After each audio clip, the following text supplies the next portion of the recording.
في زمن الفتنة الهوجاء، في زمن طغيان المادة، حيث يصمت الحق ويصرخ الباطل، حيث يستهزأ بالدين ويسخر الباطل من الحق المبين، حيث يصور التوحيد ظلاما هالكا والشرك نورا ساطعا، في زمن الفتنة العمياء، حيث يتصدر المنابر والشاشات دعاة الفتنة والطائفية وهواة الدم والإرهاب، على قدر من الله جل في علا.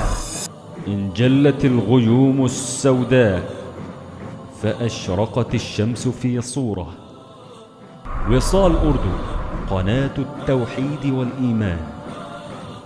منبر أهل السنة والقرآن جاء ليقف بعون من الرحمن، سدا منيعا أمام أهل الشرك والطغيان.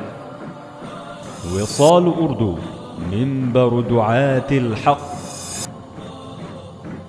وحماة الفضيلة، الآمرون بالمعروف والناهون عن المنكر والحافظون لكتاب الله.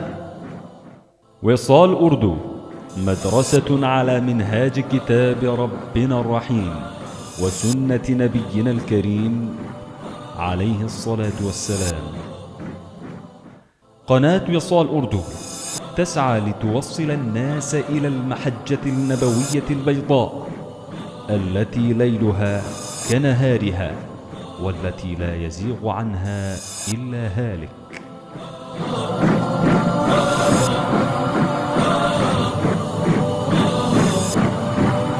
اغد فيها عالما أو متعلما أو مشاهدا أو محبا.